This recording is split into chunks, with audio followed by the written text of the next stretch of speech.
Banjir luapan Sungai Bengawan Solo di Bojonegoro, Jawa Timur meluas hingga kini ratusan rumah di 18 desa yang tersebar di 6 kecamatan terendam banjir.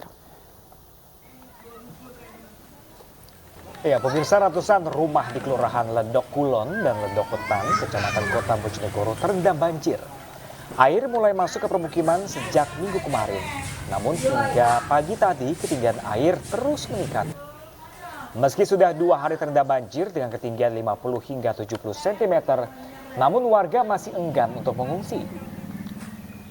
Mereka memilih bertahan di rumah sambil menunggu banjir surut, sementara perabotan rumah dan barang berharga seperti kendaraan bermotor sudah diamankan ke tempat yang lebih tinggi. Badan Penanggulangan Bencana Daerah atau BPBD bersama Perum Jasa Tirta wilayah Sungai Bengawan Solo menetapkan sungai terpanjang sepulau Jawa ini pada level siaga 3 atau siaga merah bencana banjir.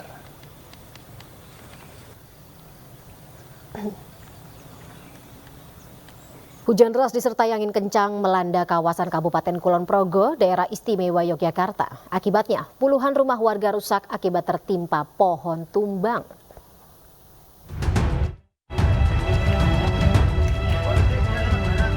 Puluhan rumah di Kulon Progo, daerah istimewa Yogyakarta rusak akibat tertimpa pohon tumbang. Seperti rumah milik warga Granti Kulon, Ngesti Harjo, Kapanewon Wates ini. Beruntung saat kejadian penghuni rumah berhasil menyelamatkan diri sehingga tak jatuh korban. Diketahui sebelum peristiwa itu terjadi, kawasan tersebut dilanda hujan deras disertai angin kencang pada Sabtu pagi. Nimpa apa? Ruang kamar, dapur atau? Dapur, semuanya dapur, kamar, di bawahnya mesin cuci, motor. Tapi nggak ada korban jiwa juga? Ya, nggak ada. Luka-luka juga nggak? BPBD mencatat ada sekitar 30 peristiwa pohon tumbang di Kulon Progo dan untuk wilayah terparah ada di kawasan pesisir yakni Wates, Temon, Panjatan, dan Lendah. Lebih 30-an kejadian pohon tumbang menimpa jaringan listrik, juga menimpa rumah warga, juga menghambat ataupun memutus akses jalan.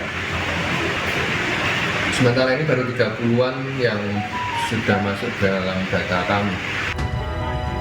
Terkait hal tersebut, BPBD Kulon Progo mengimbau agar masyarakat tetap hati-hati dan waspada karena diprediksi cuaca ekstrim masih dapat terjadi hingga beberapa hari ke depan. Dari Kabupaten Kulon Progo, daerah istimewa Yogyakarta, Budi Utomo, iNews melaporkan.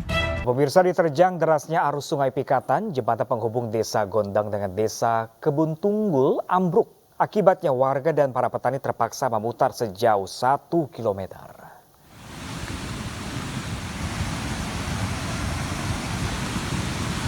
Ya, pemirsa, inilah kondisi sesaat setelah jembatan penghubung Desa Gondang dengan Kebun Tunggul ambruk diterjang derasnya Sungai Pikatan di Kecamatan Gondang, Kabupaten Mojokerto.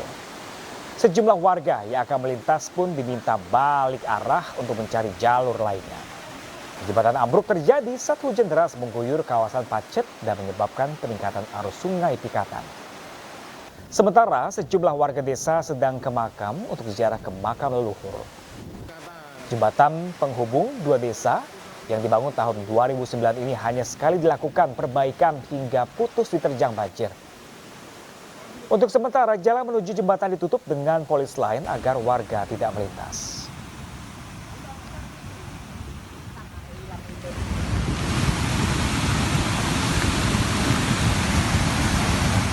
Banjir bandang dan longsor menerjang Nagari Duku, Kecamatan Koto 11, Tarusan, Kabupaten Pesisir Selatan, Sumatera Barat. Akibat longsor, akses jalan nasional Sumbar Bengkulu putus.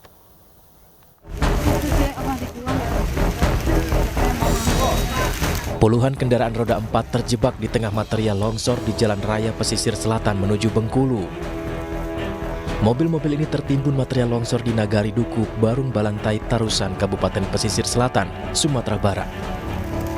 Material longsor dari atas bukit dengan ketinggian 10 meter menimbun badan jalan, sehingga akses jalan lintas Sumatera Barat Bengkulu putus total. Hingga saat ini jalan lintas Padang Bengkulu tidak bisa dilewati kendaraan dan membuat kemacetan sepanjang 5 km. Sulitnya alat berat memasuki lokasi menjadi kendala proses evakuasi material longsor. Posisi terakhir di wilayah Duku, Kecamatan Koto 11 Tarusan, untuk arus lalu lintas belum bisa dilalui karena masih banyak longsor, titik longsor, dan di sebelah sana masih banyak mobil yang terjebak kemacetan. Jadi kita sudah bersama dari Dinas Perhubungan Kabupaten sudah mencek lokasi. Untuk sementara saat ini curah hujan juga masih turun dan resiko masih akan turun lagi longsor susulan. Jadi saat ini kita masih membutuhkan untuk alat berat untuk membuang material tanah yang ada di tumpukan di jalan ini.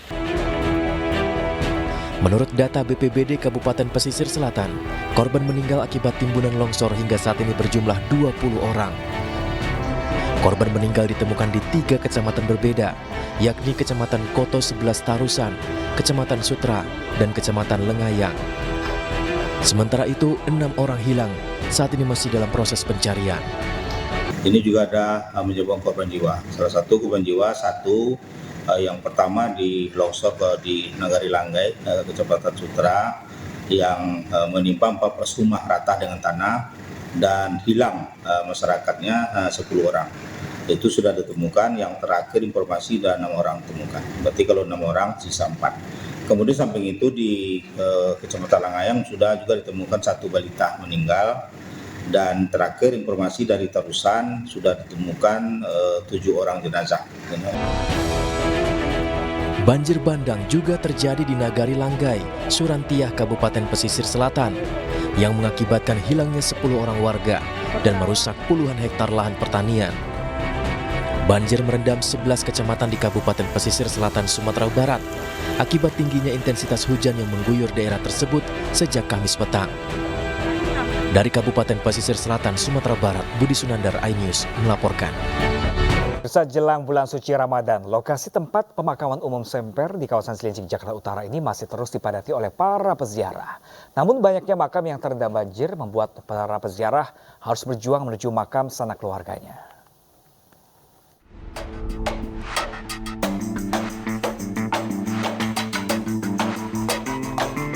Seperti inilah gambar drone yang memperlihatkan ratusan makam di tempat pemakaman umum Semper di kawasan Cilincing, Jakarta Utara tergenang banjir pada Minggu siang.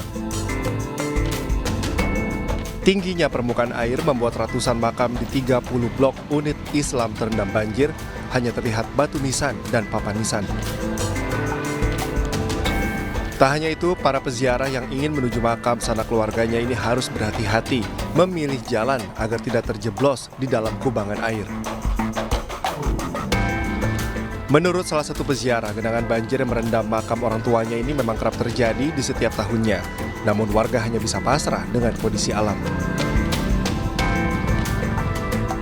Ada air atau seperti apa sih, banjir atau tergenang air atau seperti apa? Emang kalau kayaknya karena musim hujan kali ya.